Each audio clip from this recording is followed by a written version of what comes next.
Yo, what's up? It's ben-atar, aka Sidebrain, and today we're going to check out 10 drum rack tricks you should know about for music production and finger drumming. Let's check it out. Okay, so here I have an empty project, just a drum rack. Right now I only have a kick and a snare loaded up. Let's check out the first trick, which is layering samples. So you can very easily, let's go here, choose like a clap. Let's see where I can get a clap from. Let's take it from maybe here. Do we have a clap here? Yeah. So let's say I want this clap. I want to layer it with the snare on the same pad. I'm just going to click and drag, hold Command, and just drop it on the same pad. And now it's layered into an instrument track. We have the kick and the snare and the clap on the same pad. And it's an instrument track, so we have control over the volume of each, the panning, and of course mute and solo. And we can also put effects on each one individually or on the entire instrument track. So that's trick number one. Second trick is choke groups, which is kind of a classic feature, but it's somewhat hidden in the drum rack. So if I let's take an open hat and a closed hat here. Let's go here, hat. Let's take a closed hat. Let's say this one, here it is. And let's take an open hat. Let's try something long. Here, this one is somewhat long. Nice. Now, if I'm going to play them, let's create a new clip here. And I'm gonna do something like this. I'm just using Command D and the right arrow key to move it. And then I'm gonna put an open hat right here. Let's play that. So we can hear that the open hat is overlapping with the closed hat. And if we think about a real drum kit, an acoustic drum kit, that instrument is the same instrument. It's an open hi-hat pedal or a closed hi-hat pedal for open and closed hi-hat. So to emulate that, we can go right here, open up the inputs and outputs, and then we'll see those three columns. And one of them is going to be the choke group. We have 16 choke groups. It doesn't really matter which one you choose. Doesn't matter, as long as they're on the same group, the same choke group, and now they will cancel each other out. They cannot play together.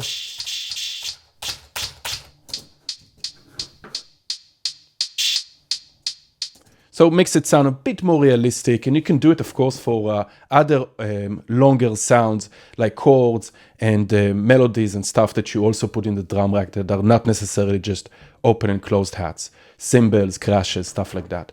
So that's the choke group. Third trick is random panning. So let's say we have something more like this.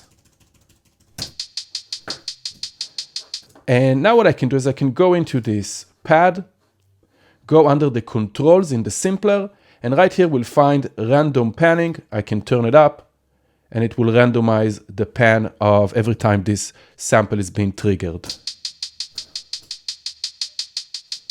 Really cool, easy trick. Okay, next one is random slicing, and that's pretty great also for finger drumming.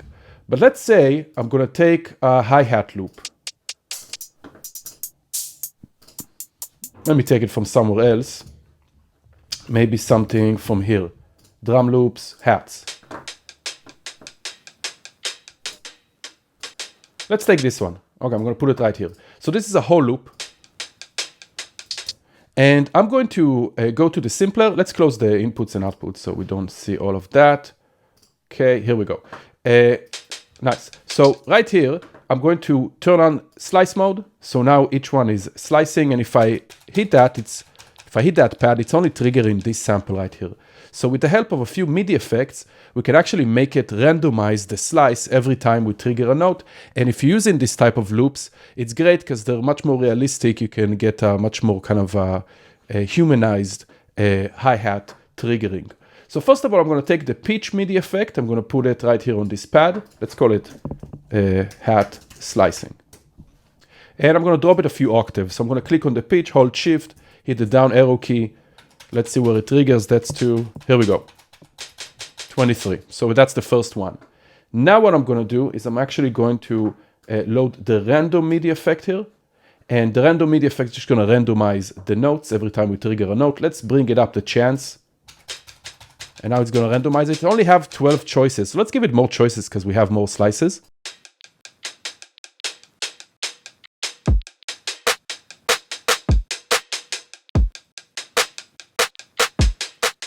Nice, so we get a much more kind of realistic drum hat triggering because we're slicing, randomizing the slices of the loop, and you can use it with any loop, of course. But it's just using the random MIDI effect, the pitch MIDI effect, just to bring it to the first slice here. You don't really have to if you have a lot of slices. Let's turn it off. It will just start from the middle. That's also fine. Nice. So that's trick number 4. Trick number 5 is random velocity. Let's use it on the same one. This is using the velocity MIDI effect. I'm going to load it right here in this hat slicing chain. You can use it on anything. And I'm simply going to turn up the random here. And that's going to create some random velocity every time I trigger the note. Again, giving us a bit more realism, kind of more humanization of the sound. Let's give it extreme so we can hear that. And let's actually do it with the MIDI.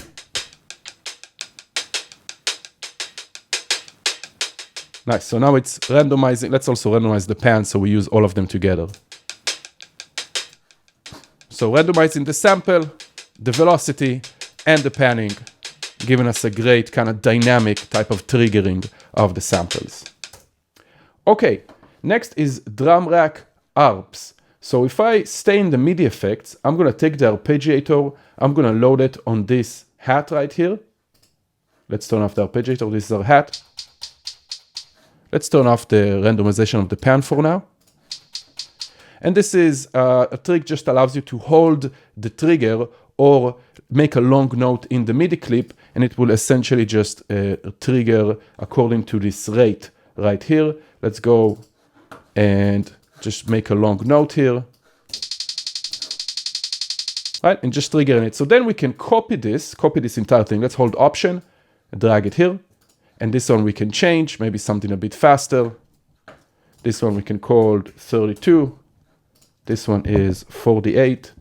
And now we can much easier, instead of kind of programming all those short notes, we can do stuff. Right, we can do stuff like this. Let's create another one for like, let's do 16th notes. Let's call it 16. Can do those type of things. Right, so it's much easier to program using the Arps, and you can take it a step further. You can even use, let's go to the 48. You can use the velocity here. This is how long it's gonna reach this target. Let's turn it down. So it's all the way to 0. And we can make it a bit shorter. Right, so now it's just a short roll.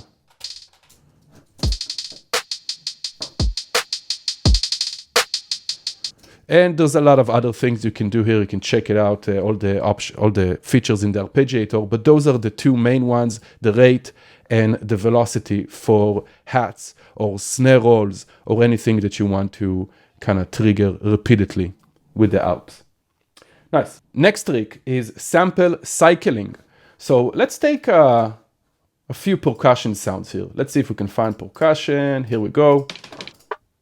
Let's do this. Okay, so there's a few ways to do this. This is one way. There's a bunch of ways to do this trick. Let's go and load the old sampler, which is called Impulse. This is a very old one from, I think, Ableton Live 1, if I'm not mistaken. But let's load it here. Right here is the Impulse. That's just a very simple kind of drum rack. It only allows for 8 samples, has much less features, and it's just much more simpler and old school. Let's load a few percussion here. Let's do this, and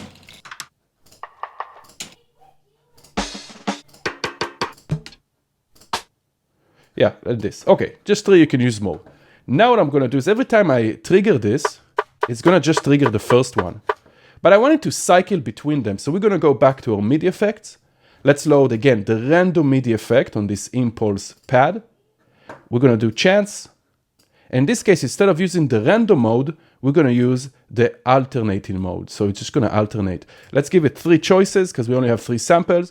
But now it's only after 2 presses because these pads are being triggered by only the white keys, C, D, E, F, and so on. So we're gonna do scale 2. And now it's gonna cycle between them every time you hit the same pad, which is great for finger drumming or just if you want some more variation on your actual MIDI programming, right? Even though I've given it the same note,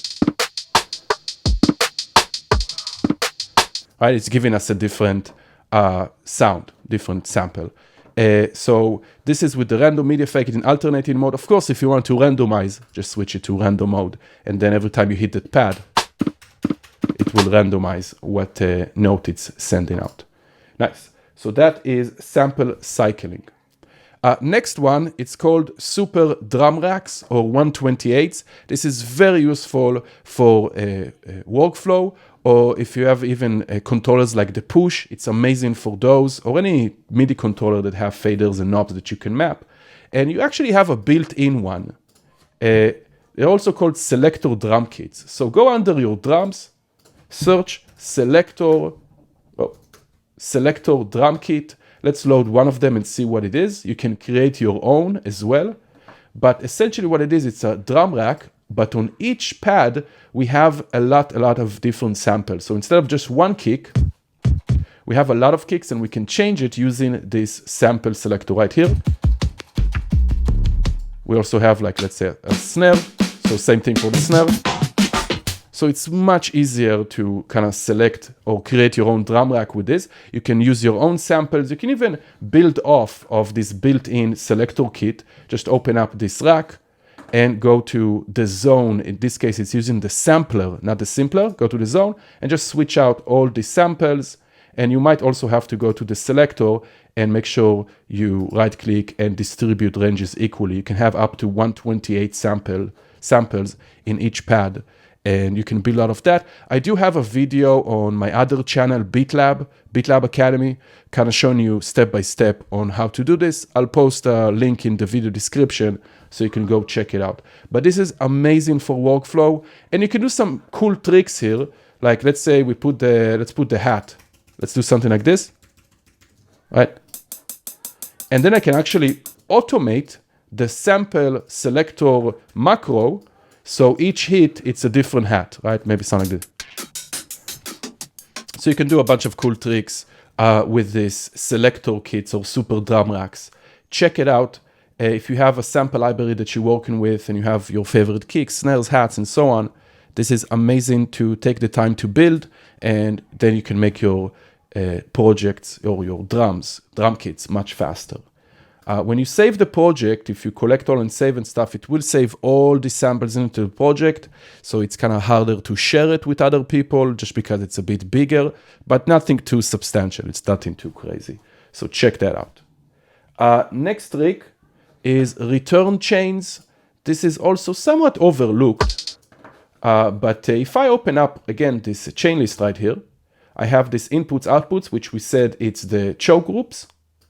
And right here, we also have return chains and send chains. Okay, so here, once I click on the return chain, it's going to open up this area. I can drop an effect. Let's say we want to do some parallel processing. I'm going to drop the drum bass right here. Here's the drum bass. You can drop up to 6 return chains, and you can have whatever effects you want on each one.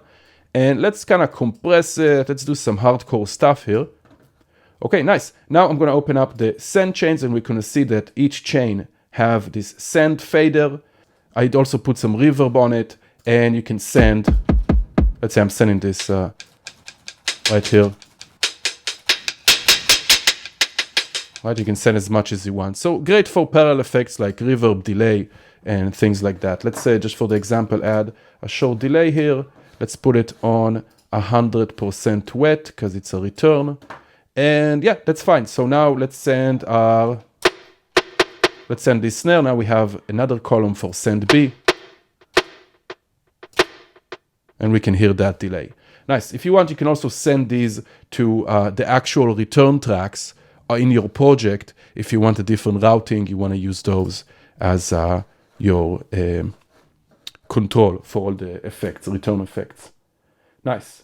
Now, last thing, and we can do is I have an 808 right here loaded up. This is just an 808 sample. Let's listen to that. And I also loaded up my 808 distortion rack that you can get from my website. And right now, if I have this clip and I put the 808, it's just one note, right? But what I can do is I can open up a new MIDI track. I can send MIDI to my drum rack. And then from the track in, I can send MIDI specifically to the 808.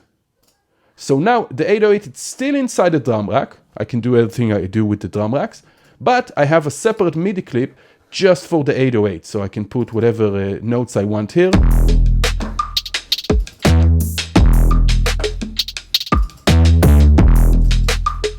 Right, and you can do this also. Let's do another one. Let's do to the drum rack. But this time, let's do to the snare. What's this snare is? Yeah, so now we can kind of melodically play it. We can change the pitch of the snare. Let's do some rolls here with a higher pitch sound.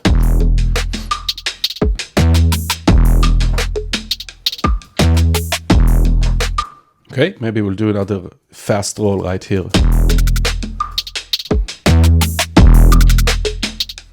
So very useful if you just have separate MIDI clips to if you need to play it with pitch melodically.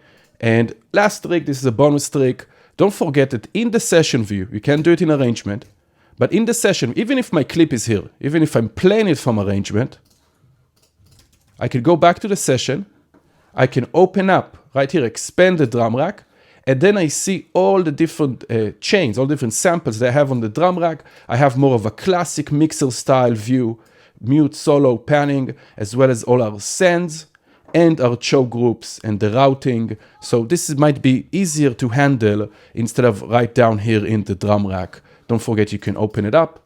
And another bonus trick, if you want to separate your drum rack elements to different tracks, you can click right here after you open them up. You can click on this one sample, and you can also extract chains, which will put it on a new track with whatever MIDI you had, and it's its own separate track. It's by itself in the drum rack, so you can mix it differently if you want. Although you can do anything you need in the drum rack. You don't really need to do it unless you're exporting for like a mixing project, for your mixing engineer, and he needs them separately. You can do those things. So that was 12, kind of 2 extra bonus tips. Drum rack tricks you should know of, as you can see, both more music production and also finger drumming. Hope you like, and I'll catch you next time.